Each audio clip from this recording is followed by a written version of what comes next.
ang nakakatuwa dito, yun na nga 'no, okey, tuloy ang ligaya. Ito po si ano, si sabi po ni Representative Libiste, ito pa sinabi niya, "Sa isang bansang naghihirap, bakit parang may parallel government na mas abala sa paghakot ng pondo kaysa sa paglutas ng problema?" Para daw pong may parallel government na ang tanging ginagawa ay maghakot ng pondo. At hanggang kailan magtatago ang Marcos government bago tuluyang sumabog ang pinakamalaking budget scandal ng kanilang administrasyon. Alam niyo po, ang sinasabi po ni Representative Libiste, ngayon, hindi po past tense yung pagnanakaw. Ngayon, yung tinatalakay nilang budget ngayon, ang sinasabi ni Leandro Libiste, may insertion sa 2026. Pinag-uusapan na nga natin na may insertion na ngayon sa 2025 budget, pinaka-worst budget o pinaka-corrupt na budget. Pero ang malupit nito, ngayon pong 2026 budget, yung darating na 2026, punong-puno pa rin po ng insertion.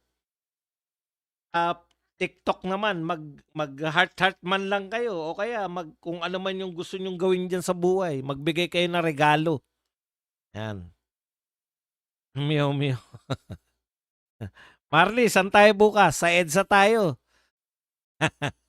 May panawagan doon si Defensor eh. Okay. Ito, hindi ko kilala to pero natuwa ko. Sabi nito, ang laki ng problema si Harry Reyes. Hindi ko kilala yung tao na yan pero nakakatuwa yung kanyang sinabi. Ang laki ng problema ng bansa dahil may bangag na pangulo. Tapos dumagdag pa tong 500 pesos na Noche Buena. Hindi ko alam kung paano pinagkakasya ng taga-gobyernong kabubuhan sa mga ulo nila. Alam niyo po, real talk po, ang nakakagalit po dyan sa 500 pesos. Sa 500 pesos po na Noche Buena, yung tingin sa atin na bobo ang mga Pilipino, na lahat ng sabihin nila ay paniniwalaan, no?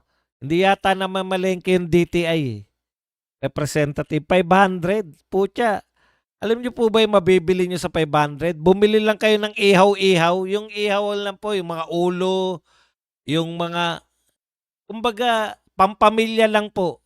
Na yung nagpaihaw kayo sa kanto, 'di ba sa kanto nyo may isaw-isaw, ganun. Putya, baka yung 500 pang-isaw lang. Pang-isaw, pang-ulo lang ng manok eh. Magkano na Andox ngayon? 400 na ba Andox? Mahiya naman. Uy, men, ito po, nakakatuwa. Kaya ito po, yung akbayan, ano muna, no? Talagang itong akbayan, pinapakita po nila, wala na po silang hiya sa mga tao. Ang pinapakita po nila, yung rally nila, rally ng akbayan, anti-Duterte, anti-Sara Duterte, hindi po talaga anti-corruption. Kasi po kung anti-corruption ka, kung manawagan ka man ng resign, yung ulo po ng corruption, yung mga napagbibintangan, tanong ko lang po, mayroon po bang ebidensya silang pinakikita na? Kahit po dun sa kahit po dun sa confidential fund. Kasi po, palpak po yung confidential fund nila na atake kay BP Sara. Bakit po? Ang dami po may confidential fund. Hindi na rin naman nila pinagpapaliwanag. So wala pong nagpaliwanag ng confidential fund. Patas-patas lang yan. Ito ngayon ang tanong. Ang malaki pong korupsyon sa Pilipinas ngayon, so far, baka may mas malaki pa hindi lang naimbestigahan eh. Ang pinakamalaki po ngayon na korupsyon, bayan, mahiya po kayo. Wala naman, tignan nyo po Eto, tanungin nyo lang kung ako po ay nanluloko lang o hindi. Miss Judge, 2 beses ayun, Miss Judge. Meron po bang nagturo? Meron po bang ebidensya na nagsasabi na involved si BP Sara? Meron po ba siyang insertion? Wala. Meron po bang nagsabi o ebidensya na siya po ay naging proponent ng anuman, no? Anumang proyekto ng DPWH. Meron po ba siyang binulungan na, uy, gawan nyo naman ng tulay itong ganito? Wala po. Kasi lahat po ng proponent eh. Pag sinabi pong proponent, oy, nag-send na naman ng heart. Yan, maraming salamat kay Kuya L. Pag sinabi pong proponent, ay meron pong kaakibat na tinanggap. Meron ka pong kaakibat na porsyento. Oh, narinig nyo po ba yung pangalan ni BP Sara na binabanggit kahit nino? Meron po ba nagbanggit kay BP Sara na tumanggap ng maleta? Meron po bang pangalan na nabanggit kahit minsan, kahit sino? Na si BP Sara ay dinalhan ng maletang basura? O kaya binigyan ng 10%, 20%, 25%? Wala. Eh bakit ang anti-corruption na rally ninyo, pinagre-resign nyo yung hindi involved sa corruption? Hindi po ba yan ay napakalaking panluloko sa mamamayang Pilipino? Oh, umamin pa sila, masaya pa sila nagsasabi na ipapanawagan nila, pwede raw po sa 1 trillion march. Pwede raw pong manawagan ng Sara resign. Pero BBM resign, hindi po pwede. Saan ka nakakita? Tauhan ba ni BP Sara yung mga involved sa korupsyon? Kaya etong grupo na to, Akbayan, talagang ano po to, pinangatawanan na po nila na kami ay anti-Sara Duterte. Hindi talaga sila anti-corruption, anti-Sara Duterte talaga sila. Palabok lang po nila yung mga kunwari sila ay anti-corruption. Pero ang katotohanan po, ang gusto nilang ipanawagan, Sara resign. Para magkaroon ng pagkakataon, yung kanilang poon, ang Our Lady of Insertion na si Risa Ontiveros na may 3 bilyon. Hindi po tayo nagsabi niyan.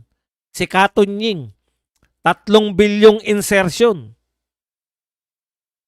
Mayroon 3 bilyong insertion si Risa Ontiveros na pinuno ng Akbayan. Kaya po, sa totoo lang, kaya po nila gustong mag-resign si BP Sara para hindi po maging presidente.